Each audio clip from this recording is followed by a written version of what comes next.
Medicina narrativa, parte 2. Cuerpos, lenguaje e historias. Un instrumento de la clínica. Hay muchas razones por las que el cuerpo como máquina es una pésima metáfora.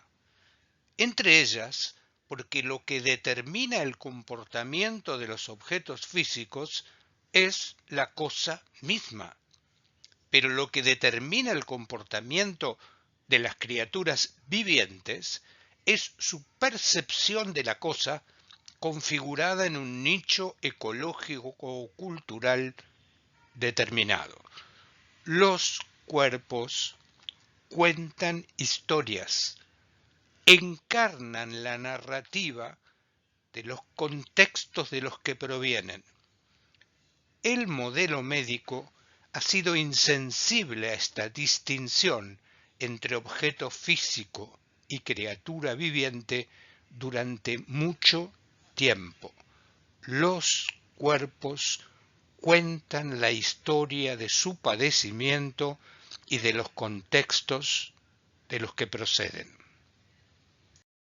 En un fantástico libro publicado por un grupo de investigadores ingleses y de muchos otros países, se dicen cosas que merecen ser tenidas en cuenta.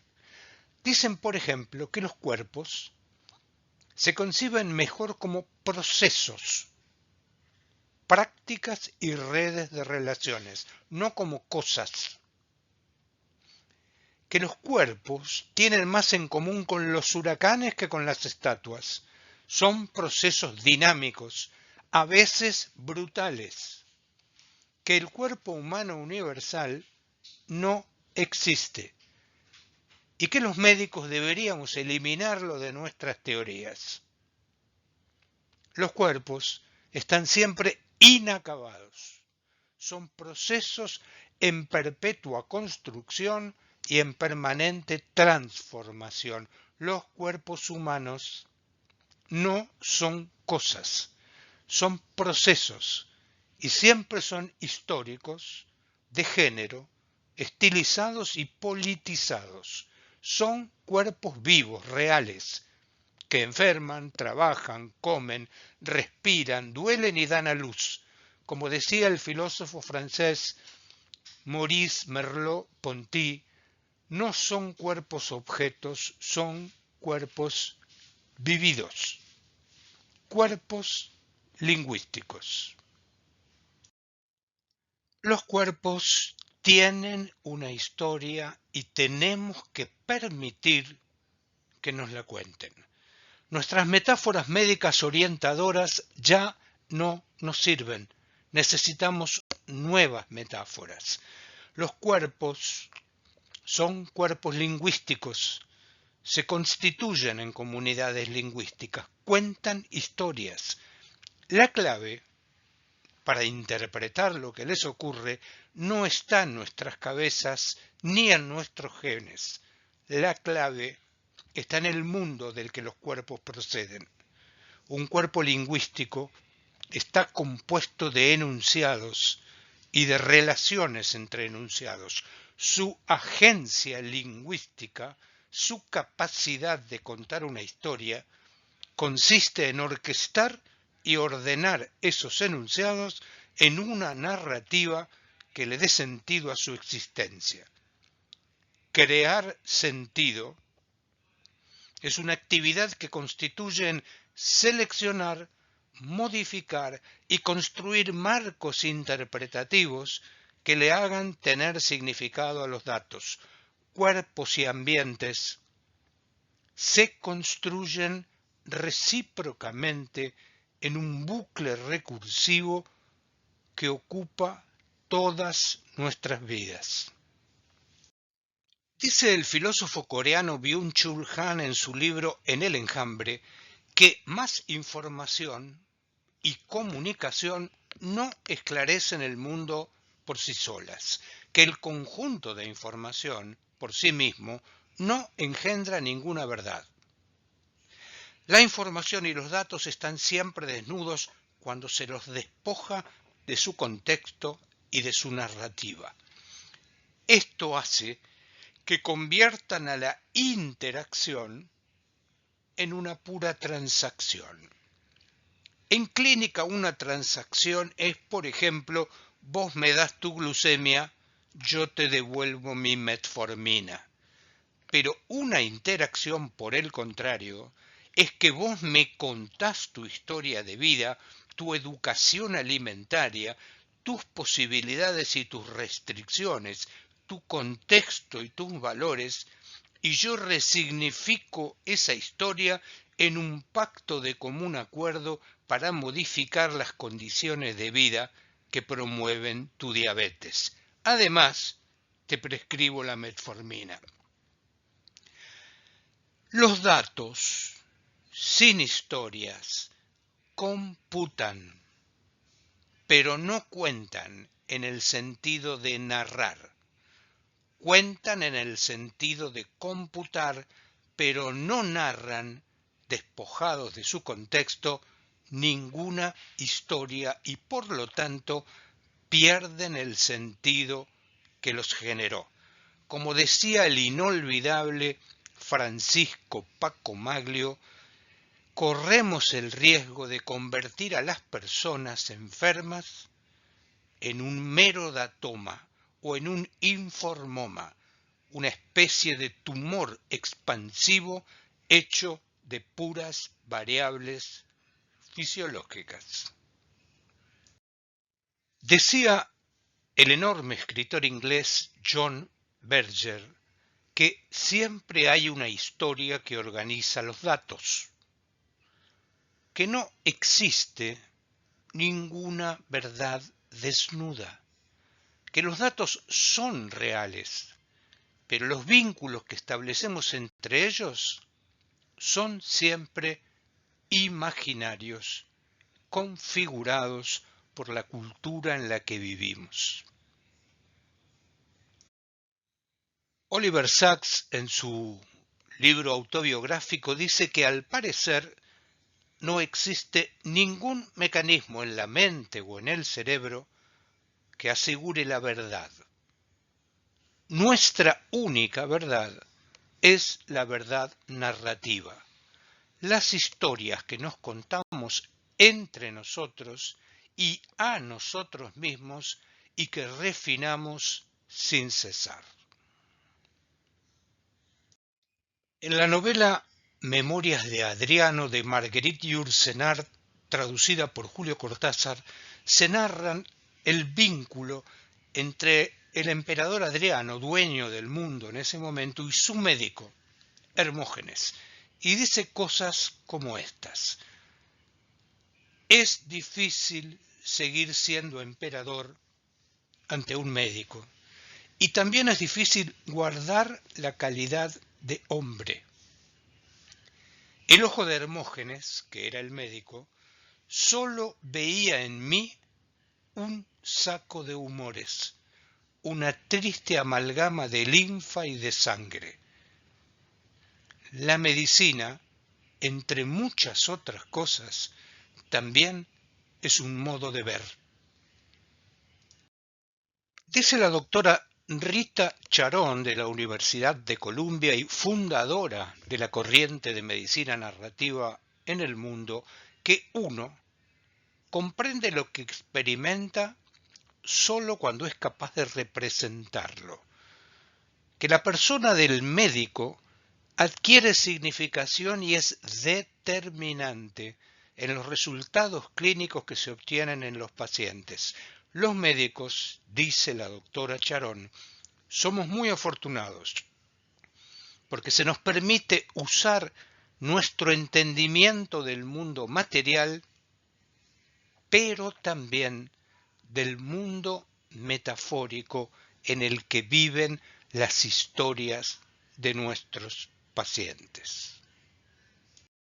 Este es un espacio sin prisas, para pensar, para mirar y reflexionar. Como estamos viendo, convertir lo real en mera información lo priva de sus sentidos más profundos. La información es el grado más básico del pensamiento. Ni la acumulación de datos, ni las inteligencias protésicas impedirán que miremos el mundo como idiotas. No se trata de ver más, sino de aprender a mirar. Son modos de ver. Yo los invito a que miremos este par de botines de un labriego pintados por Vincent van Gogh, para que veamos si esto podemos mirarlo con ojos complejos y profundos o con una mirada que le quite toda su profunda significación. ¿Qué hay ahí? Depende menos del objeto representado que de la mirada que sobre él se ejerce. El filósofo alemán Martin Heidegger, en su libro clásico, su obra maestra, Ser y Tiempo, escribe sobre este cuadro de Van Gogh. Y yo los invito a que miremos cómo mira Martin Heidegger y veamos si algo de esto no podemos aplicarlo nosotros también cuando miramos una radiografía de la columna vertebral o un análisis de sangre. Dice Martin Heidegger respecto de estos botines del campesino: en la oscura boca del gastado interior del zapato está grabada la fatiga de los pasos de la faena. En la ruda y robusta pesadez de las botas ha quedado apresada la obstinación del lento avanzar a lo largo de los extendidos y monótonos surcos del campo, mientras sopla un viento helado. En el cuero está entampada la humedad y el barro del suelo. Bajo las suelas se despliega toda la soledad del camino del campo cuando cae la tarde.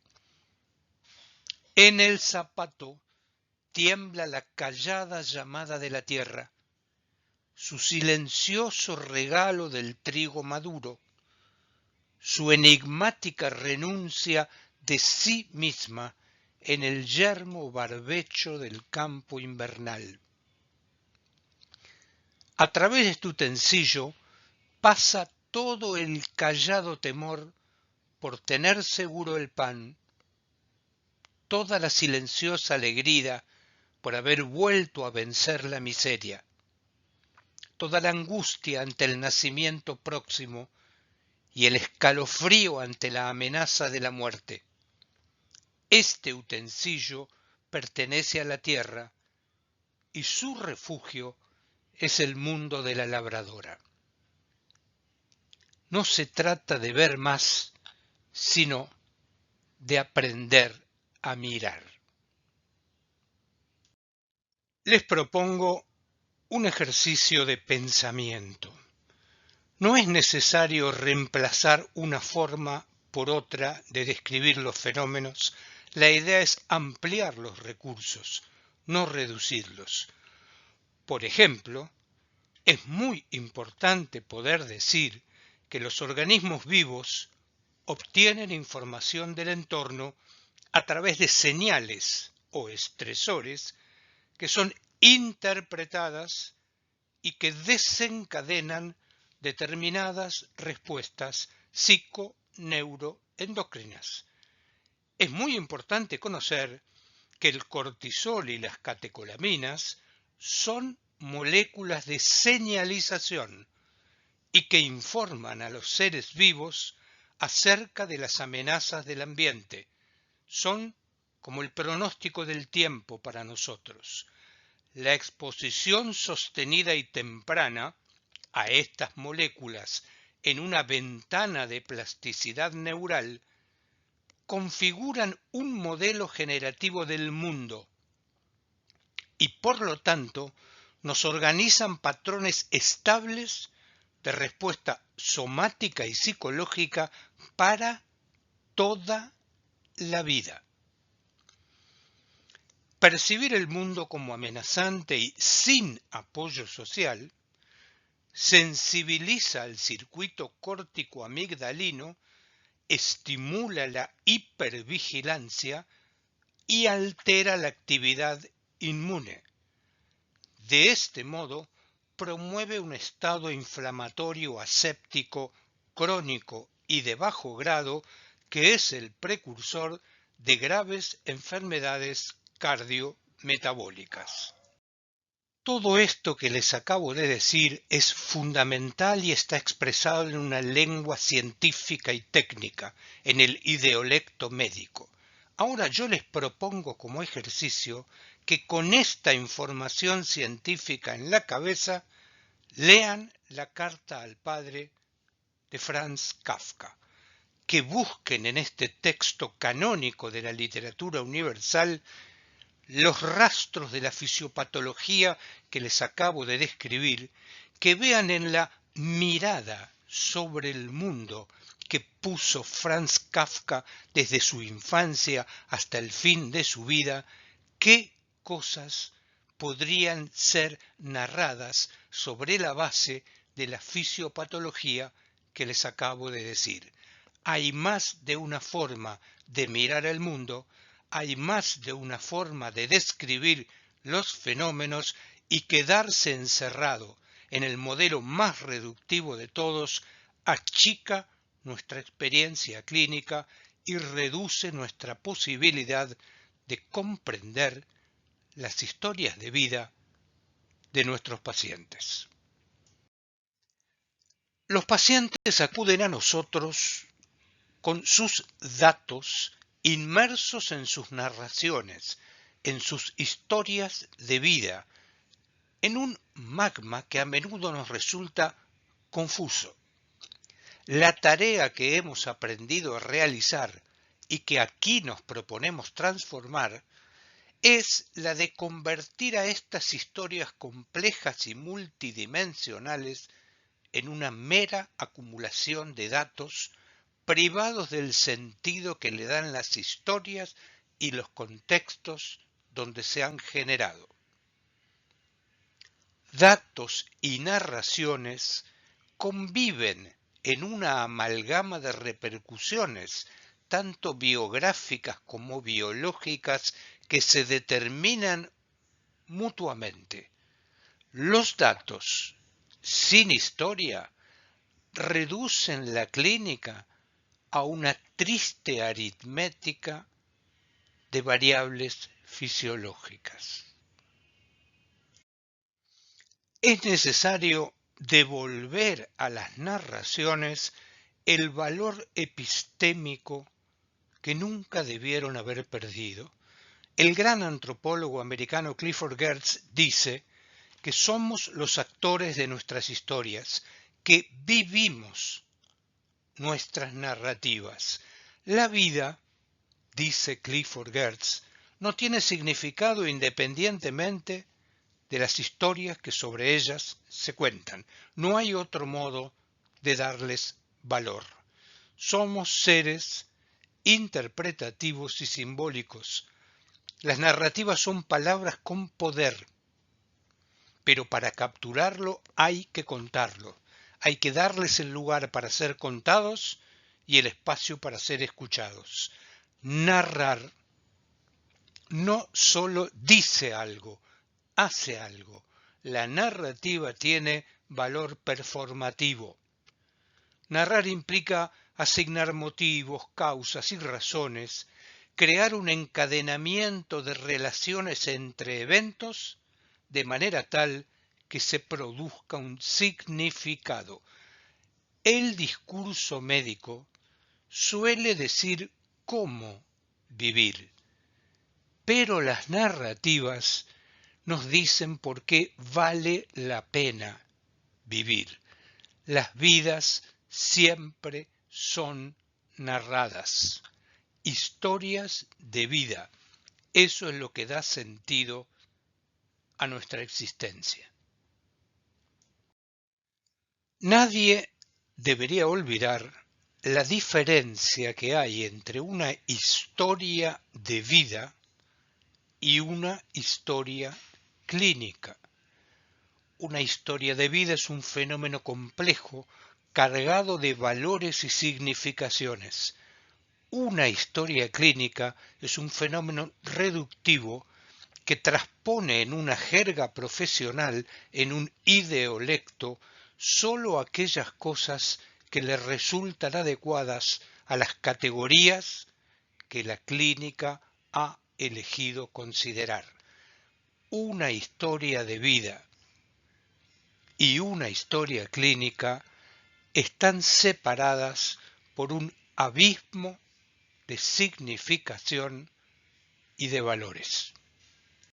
Una forma burda pero elocuente de reforzar este concepto de la diferencia entre una historia de vida y una historia clínica es, por ejemplo, invitarlos a que vean este cuadro del Bosco. Es un fragmento de un tríptico que se expone en el Museo del Prado, y ustedes vean la cantidad de fenómenos que incluye: la trama, las narraciones, las pasiones, la violencia, el dolor y el padecimiento que incluyen, y creer que este esquema, que simplemente representa las fuerzas que allí intervienen como un burdo esquema hidráulico, es equivalente a la pintura original. El esquema de las fuerzas y las variables hidráulicas respecto de la narración que incluye la pintura del Bosco. Nadie debería creer que lo segundo es capaz de representar la enorme complejidad de lo primero. Algunas cosas que ocurren en la medicina, en particular desde el punto de vista epistemológico, recuerdan el famoso cuento del borracho que buscaba una llave debajo de un farol. Un policía que pasaba por el lugar le pregunta: ¿qué le ha ocurrido? Es que se me ha perdido la llave y la estoy buscando. ¿Pero la perdió acá? No, la perdí unas cuadras más abajo, pero acá hay luz. Tal vez el mayor problema al que se enfrentan las ciencias académicas es que lo que es medible a menudo es irrelevante, y lo que es relevante a menudo no se puede medir. En la clínica, como el borracho debajo del farol, a veces buscamos el problema allí donde la luz de lo que hemos aprendido nos permite reconocerlo, pero la causa del problema no está allí. Hace muchos años que en nuestras clases y seminarios nos gusta repetir esta frase: lo que los enfermos ignoran que saben y lo que los médicos no saben que ignoran. Nos referimos con esto al conocimiento experiencial, al saber que produce haber padecido o padecer una enfermedad. Lo que los enfermos ignoran que saben y lo que los médicos no saben que ignoran. Respecto de esto, la filósofa inglesa Miranda Fricker ha definido hace algunos años lo que ella denomina injusticia epistémica, y la define así: se denomina injusticia epistémica al descrédito sistemático de los reclamos y del conocimiento de las personas oprimidas acerca de su propia experiencia. Y la divide en dos variedades fundamentales: injusticia testimonial, que se refiere a los puntos de vista de los sufrientes acerca de su propio padecimiento, que son sistemáticamente ignorados, desacreditados o rebajados. E injusticia hermenéutica, al caso en que los sufrientes son excluidos de la participación en la construcción del sentido o de la posibilidad de participar en la construcción del conocimiento médico acerca de la condición que los afecta. el conocimiento experiencial es devaluado y las posiciones de poder, ostentando un privilegio epistémico, se erigen en los únicos depositarios de un saber legitimado. El saber de los padecientes, en este caso de los enfermos, es devaluado sistemáticamente. Esto es bastante parecido a lo que en la mitología griega arcaica se contaba del lecho de Procusto, que tenía una cama en una hostería en medio del camino con una medida única, y si su huésped era más largo que la longitud de la cama, le cortaba las piernas para hacerlo coincidir. Así actuamos muchas veces en la medicina.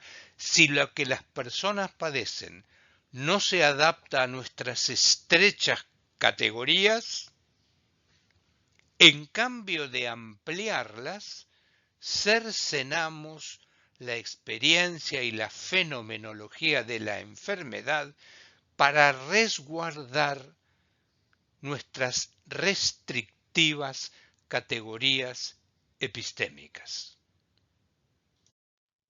Hace algunos años, el destacado columnista del British Medical Journal, Des Spence, decidió dejar de escribir su columna semanal porque estaba harto de no ser comprendido. Esa columna final tenía el sugerente y socrático título de ¿Qué nos hace médicos? Y allí decía cosas como estas. El papel de un médico no es ni investigar ni seguir las guías, sino interpretarlas y a menudo ignorarlas.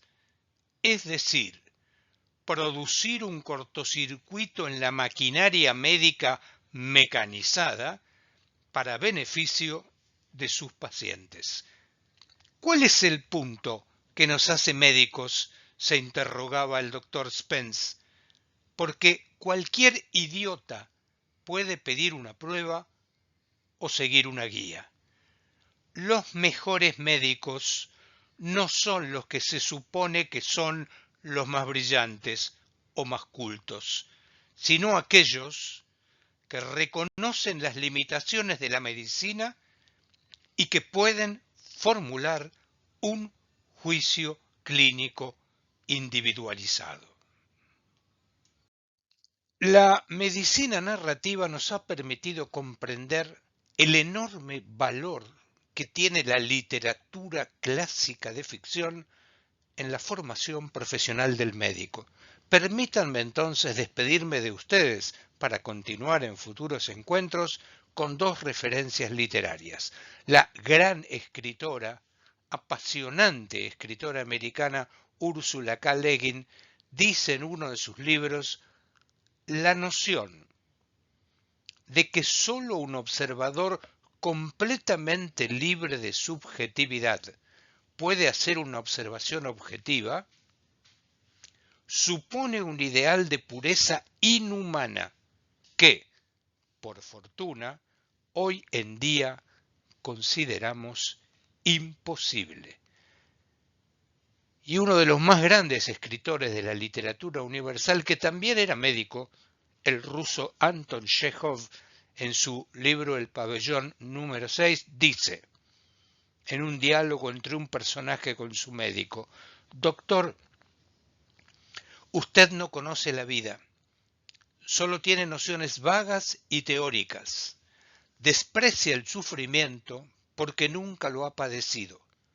La filosofía que predica, la negación del mal, la felicidad perpetua, la inexistencia del dolor y demás sandeces, es la filosofía de los haraganes y los bobos. Muchas gracias por su atención.